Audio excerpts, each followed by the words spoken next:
Everyone, episode की शुरुआत में हमें दिखाया जाता है एक जो डेड बॉडी मिली थी वो सीआई की थी जो कि मिसिंग थी और पुलिस के हाथ में सबूत के तौर पर आई कार्ड और एक नाइफ भी लगा था। और सीआई दूसरे लड़कियों को बोल रही थी कि मौत की वजह है वो मेडिसिन, और ये बात इन्हें भी सुन लेती है। और मौत की वजह जानने के लिए सीआई की मॉम यहाँ रो रो के पुलिस को रिक्वेस्ट कर रही थी कि ढूंढो खूनी को। और इस टाइम जीसो यहाँ पुलिस स्टेशन आके अपनी गर्दन की मार्क दिखा के वो मैजिशियन को अक्यूज करती है। अब यूना थीम पार्क आके योल को वहाँ ढूंढ रही थी, तब उसे एक डायरी मिलती है, उसमें अंडरग्राउंड की स्टेप लिखा हुआ था। तो देखने के बाद ये स्विच नीचे करते ही एक चैम्बर जैसा ओपन हो जाता है और वहाँ योल और पैरट दोनों थे, वो देखती है। और पैरट का तबीयत बहुत खराब हो गया था जो प्रीवियस नाइट की इंसिडेंट से हमें दिखाया गया था प्रीवियस एपिसोड से। अब इन्हें योल को बोलती है कि तुम यहाँ से चले जाओ क्योंकि पुलिस तुम्हें ढूंढ रहे। अब योल बोलता है पर क्यों, मैं तो कुछ किया ही नहीं, तो कहाँ क्यों भागो और कहाँ भागो। और वो लड़की की मौत और ओल्ड लेडी की अटैक और जीसो की गर्दन के अटैक सबका इंजाम अब योल के ऊपर ही था। अब ये सब जानने के बाद यहाँ पुलिस पहुंच गया था और अरेस्ट करने के लिए भी बोलता है। तब हमें दिखाया जाता है कि यूनाई पुलिस को आके बोल रही थी कि नहीं ये सब झूठ है, ये अक्यूज नहीं है और ये विक्टिम नहीं है। ये बोलता है कि तुम तो मुझे जानते हो ना, और मेरे लिए यही बहुत कुछ है, मतलब काफ़ी है, और मैं जल्दी ही वापस आ जाऊंगा। तब तक तुम पैरट का ध्यान रखो क्योंकि तुम्हारे अलावा मेरे पास और कोई नहीं है जिसे मैं बोल सकूं ये बात। और पुलिस यूनाई को पूछता है कि तुम्हारी रिलेशन क्या है रियोल के साथ। और पुलिस से यूनाई को यहाँ पता चलता है कि रियोल का एज 30 है और वो सियोल में रह रहा था पहले, और वो स्कूल ड्रॉप आउट है 10 ईयर पहले, और कुछ साल तक वो मेंटल हॉस्पिटल में रहा था और वो सिमिलर केस में बहुत बार जेल जा चुका है सस्पेक्ट होके। अब यूनाई योल को साथ बिताए हुए पल को याद करके सोच रही थी ये सब झूठ होगा, ये सब सच कभी नहीं हो सकता है। और इस टाइम यहाँ नालडोन भी आ जाता है, उसे समझाता है कि ये सब सच नहीं होगा और सच जल्दी ही सामने आ जाएगा। जब यूनाई रिकॉल करती है जो लेडी उसे फोन नंबर मांग रही थी, तो उसे फोन करके बुलाते हैं यहाँ कैफे में ये दोनों। और हमें यहाँ पता चलता है कि ये लेडी रियोल का फ्रेंड था। स्कूल के टाइम में रियोल बहुत टफ करता था, एक अच्छा स्टूडेंट था और रिच फैमिली से बिलोंग करता था।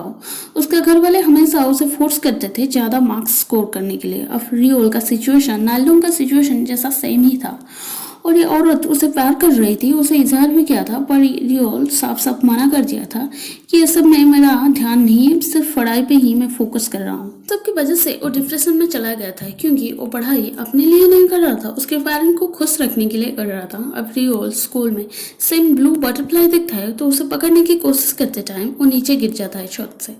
अब उसे कुछ साल तक मेंटल हॉस्पिटल में रहना पड़ा था, पर रियोल ये सब में इन्वॉल्व नहीं होगा ये कॉन्फिडेंट के साथ बोलती है। अब क्योंकि बचपन से वो सपोर्ट और हेल्प चाहता था पर वो सब उसे कभी नहीं मिला था। अब पुलिस रियोल को यहाँ फोटो दिखा के पूछताछ कर रहा था वो सब चीज़ के बारे में, पर रियोल कुछ नहीं बोल रहा था। अब अचानक से रियोल वहाँ से गायब हो जाता है और ये सब सुनने के बाद ये दोनों थीम पार्क की तरफ भाग रहे थे।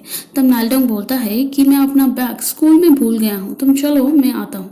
अब नालडोंग बैग लेके स्कूल से निकल रहा था, निकलते टाइम में सुनता है कि कोई बोल रहा था एक मर्डरर जो कि मैजिशियन की हाथ में, देखो वो बच्चों भी मैजिशियन की कोट और हैट पहना था।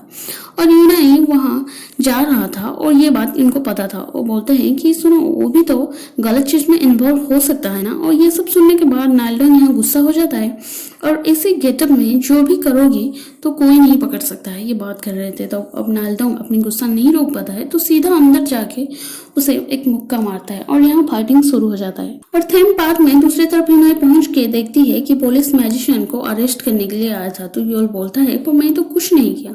तो पुलिस बोलता है कि तुम्हारे ट्रीटमेंट के लिए हम बात कर चुके हैं तुम्हारी फैमिली मेंबर से, तो तुम चलो हमारे साथ। पर योल अपनी मैजिक ट्रिक से गायब हो रहा था, इधर जा रहा था तो उधर से आ रहा था और पुलिस को उसे अरेस्ट नहीं कर पा रहा था। तो पुलिस यहाँ फायरिंग करने के लिए पोजीशन ले लिया था। तो यूनाई नीचे आके योल को साथ बात करने के लिए पुलिस का परमिशन लेती है और योल समझ जाता है ये सबसे कि यूनाई उसे बिलीव कर रही थी ट्रूली, और उसे आते हुए देख के वो खुश हो जाता है और यहाँ स्नोफॉल शुरू हो जाता है जो कि क्लोज रूम में हो रहा था, मतलब योल और मैजिक ट्रिक से वो सब हो रहा था। और इधर ये लड़का नालडोंग को बहुत मारने के बाद चला जाता है और नालडोंग भी उस स्नोफॉल को देख रहा था। अब हमें पीछे का सीन दिखा जाता है, यूनाई जब घर वापस लौट रही थी एक ब्लू बटरफ्लाई आके उस स्ट्रीट लाइट पर बैठ जाता है तो लाइट ऑन हो जाता है और ये सब रियोल करता था क्योंकि बचपन से यूनाई अपनी मॉम को ढूंढने के लिए जब थीम पार्क में आ रही थी हमेशा, तब रियोल को वो वहाँ से देखी थी बचपन में। उसके हाथ में एक प्लास्टर भी लगाया थी वो उस पर, जिस वजह से उसे लोनली फील नहीं हुआ था और तब से वो यूनाई की मदद कर रहा था। रियोल वो मैजिक कैप पहना के बोलता है कि ये मेरा गिफ्ट है तुम्हारे लिए, तुम मैजिक को आगे लोगी। अब यूनाई एक ब्लैक क्लॉथ ईयोल को ढक के अनाया सुनाया बोलती है तो ईयोल वहां से गायब हो जाता है और पुलिस उसे ढूंढने में लगता है। और 2 महीने का सीन दिखाया जाता है, मतलब 2 महीने बाद का सीन दिखाया जाता है जहां पैरोट का मौत हो गया था और पुलिस सिवाय की मौत का सीसीटीवी फुटेज मिल गया था। उसका पीछे ये आदमी था। सिहा इसका शॉप में पहले पार्ट टाइम जॉब करती थी। एक दिन उसे पैसे लेते हुए देख लेता है काउंटर से, तो उसे ब्लैकमेल करता है कि मैं पुलिस को बता दूंगा ये सब बारे में। अब सिहा इस बार माफ करने के लिए बोलती है तो उसको फायदा उठा के ये गलत तरीके से उसे टच कर रहा है। ये सब का फुटेज ये कर ली थी तो फुटेज पब्लिक कर देगी बोल के ये दूसरा उसे ब्लैकमेल कर रही थी और पैसे देने के बहाने उसे थीम पार्क बुला के उसे वहीं मार दिया था। और ये बात यूल को पता चल जाएगा सोच के उसे भी मारने के लिए गया था उस रात, जो सीन सीसीटीवी में रिकॉर्ड हुआ था। और ओल्ड लेडी को अटैक भी ये आदमी ही किया था। और थीम पार्क में जो सीसीटीवी कैमरा खराब हो गया था बहुत दिन से, पर सिर्फ ये सीन ही रिकॉर्ड हुआ था क्योंकि उस दिन यूनाई को वो थीम पार्क दिखा रही थी तब का, मतलब तब उस टाइम वो ब्लू बटरफ्लाई वो कैमरा के ऊपर बैठ गया था तो ये सब चीज रिकॉर्ड हो गया था। अब मेल्डन स्कूल से ड्रॉप आउट करने के लिए यहाँ अप्लाई किया था और टीचर उसे बहुत समझा रहे थे कि तुम्हें अच्छा जॉब में मिल सकता है, तुम ड्रॉप आउट क्यों करना चाहते हो। पर इस बार मेल्डन डिटरमाइन था कि मैं ड्रॉप आउट ही करूंगा। अब यूनाई बड़ी हो गई थी। वो हमेशा यूल को और उसकी मम्मी के लिए लेटर लिख के वो मेल बॉक्स में डालती थी और यूल के लिए वेट करती थी वहां आके। यूनाई के पापा को जॉब मिल गया था कंट्री साइड पर उनका उधार अभी तक नहीं खत्म हुआ था, कुछ उधार अभी भी बाकी था। यूनाई मैजिक दिखा रही थी छोटे बच्चे को डिफरेंट प्लेस में और यूल का लाइन और रिपीट कर रही थी, do you believe in magic. और इस सीरीज यहीं पर खत्म हो जाता है। अगर इसका सीजन 2 बनेगा तो मैं जरूर एक्सप्लेन करूंगी। अगर आपको एक्सप्लेनेशन अच्छा लगा तो वीडियो को लाइक करें, कमेंट करें और चैनल को सब्सक्राइब करें। और अपकमिंग कोरियन सीरीज जो कि नया सीरीज होगा, अगर आप चाहते हो एक्सप्लेनेशन करूं मैं तो कमेंट करिए। Thank you.